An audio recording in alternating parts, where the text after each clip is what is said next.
This software engineer makes $210,000 a year. Sheesh! What's up? I'm Brandon Young, and on this channel, I teach you how to make, save, and invest money. So if you're new here, consider subscribing and don't forget to hit that bell so you don't miss a beat. So this is the new section of my channel where we do a reaction to how people actually spend their paychecks. So let's not waste any more time. Let's go and see how this software engineer spends her $210K a year. I think part of the reason why I save so much comes from what I've learned from my parents. We never took vacations. We only went to the library. That was our vacation. They were basically just very frugal, and that carried on to me. I try to be pretty frugal.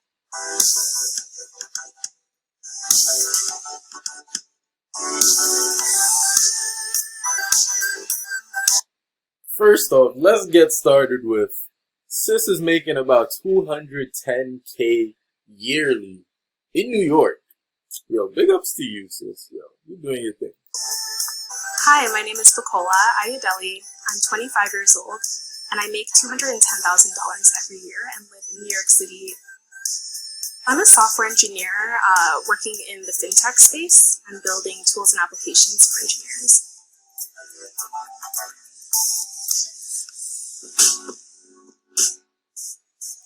So first off, I want to say it does make sense that she makes that much money. Software engineers as a whole, they already make a lot of money. But the fact of the matter is that she's in fintech.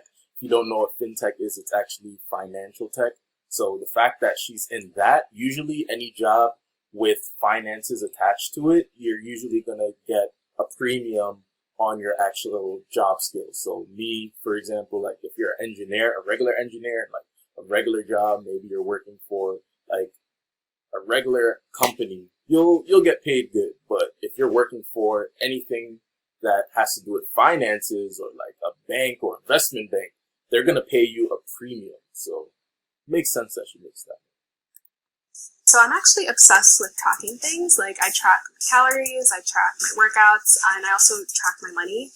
I believe in this philosophy of what doesn't get measured doesn't get managed. So I make sure I'm tracking my money every single month. And how I track my money is I use YNAB and I also use Personal Capital. I also have spreadsheets for my long-term goals. So I just make sure that every single month I'm allocating a little bit of money to hit those long-term goals. Like I always mention, guys, it's always super important to be tracking and budgeting your money that comes in. Money that isn't tracked and allocated will be spent on foolishness. So it's great that she has this large salary, but obviously, you know, with a large salary, that money can easily be lost if she's not tracking it and seeing exactly where it's going. So big ups to you. The total rent for the apartment is about $4,000, and my room costs about $1,400. This is actually the most I've ever spent on rent, and I was a little mad to spend this much on rent, but the area is really nice, and it's even closer to work, so I kind of save time in my commute.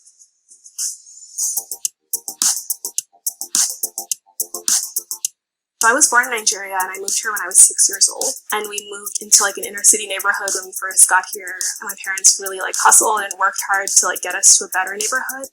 Growing up, my parents really valued education, and they really pushed my sister and I to pursue very traditional career path. In our house, we had a saying that you could either be a doctor, a lawyer, or a disgrace. I actually majored in political science in college with the hopes of becoming a lawyer, but after working in a law-related field, I realized that this was not for me. So I looked back at classes in college that I really liked, and one of the classes I really loved in college were my computer science classes. I decided to quit my job and do a sabbatical. During my time doing a sabbatical, I joined the Recurse Center. The Recurse Center is sort of like an... Yo, she is spitting so much facts. A lot of times, like traditionally, parents think the only jobs that you can get that make a lot of money is being a doctor, being a lawyer. But, you know, sometimes those jobs do make a lot, but you might not necessarily like them. So there are other fields now in today's day and age that you can go ahead and make lots of money. And being a software engineer, engineers in general make a lot of money. But it's awesome that she found something she actually loves to do and pays her very well for it. engineering retreat where you can learn how to program and just sort of build new projects. It was totally free and it took 3 months. And then after that, 3 months later, I got a job. I got so many rejections left and right. And I just had to learn to just be a little bit more persistent and to keep pushing. We're getting our account balance and then we're just returning self-dot accounts. So it's just easy. Can be kind of a little isolating to be the only Black woman, but I really just try to connect with other Black women and people of color in the software engineering space. I've been stopped a bunch of times from entering my job because they thought I just didn't work in the building. It's just crazy that things like that happen. Tech and software engineering is a really great career path. You get to work on really amazing projects and you can earn a really good living doing this.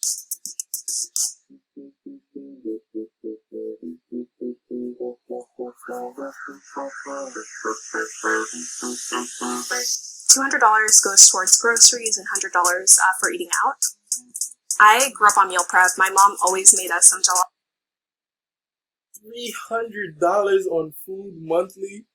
That's actually really surprising. I mean, she's really saving a lot of money because I know with me personally, that food budget, I'd never stick to that food budget, but sheesh, $200 for food, basically, and $100 to eat out. I don't even know, what restaurants are you going in New York that you can only spend $100? Because I say legit, if you want a good meal, in a restaurant, in New York, you're gonna pay at least $25 to $35 a person for that meal. So at least, your budget is good. Off rice in the house, so I usually meal prep my meals. Good. Okay. Good. Me and my friends, we do other things other than just going out for dinner and brunch. So instead of grabbing dinner, we'll just do a class pass instead and go to a dance class. Or I just invite friends over. Sometimes we'll just cook together. It's just a way for all of us to save money.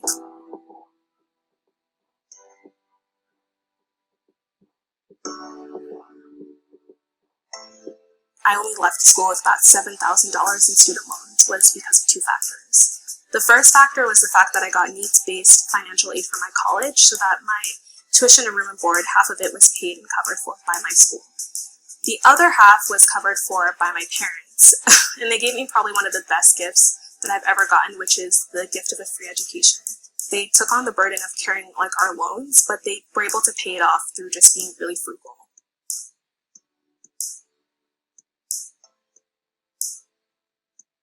My parents just always donated 10% of their salary. They see that as a gift to God. So they've really encouraged me to do the same thing. So some of that money goes back to my parents because they've done a lot for me, and the remaining goes to other organizations that I really care about. It's honestly awesome that she finds a way to give back because obviously she's been blessed with her salary, her good job, and the good education that she has gotten. So, if you are doing well in life, you should try to find a way to pay it forward and give back. I love exercising so much. Exercising has helped me live in New York City. It's honestly one of the most stressful places to live in, but maintaining an exercise routine really helps me reduce my stress and really helps me with my mental health.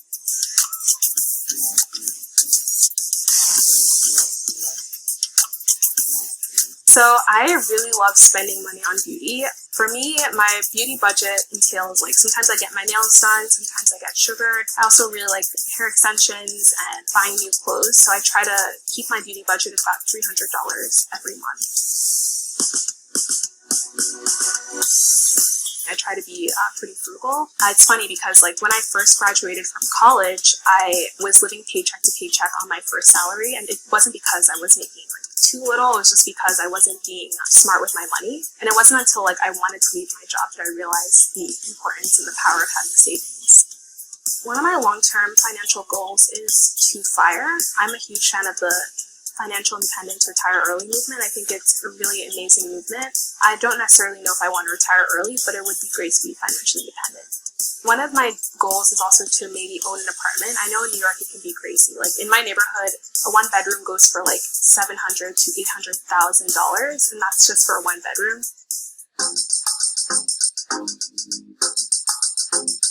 Something that I'm really passionate about is my YouTube channel called The Come Up. It's sort of a channel that I created to sort of give people the resources I didn't have when I was starting this journey.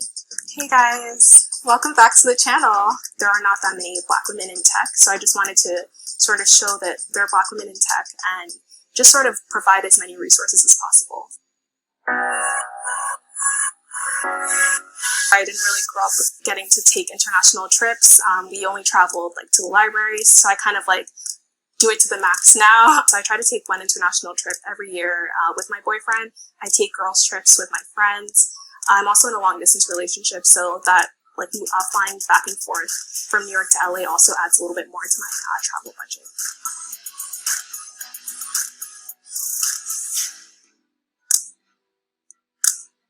Basically, all of my family is in Nigeria, like all of my family except for like one of my uncles and my sister and my mom, my dad. And the opportunities I have here are significantly more than the opportunities that my cousins have. So that's something that I always remember when I'm feeling like down, is how lucky I am to be here and how many opportunities I have here than I having like in Nigeria. The most important lesson I've learned about money is that like money can just give you a lot of opportunities, a lot of options.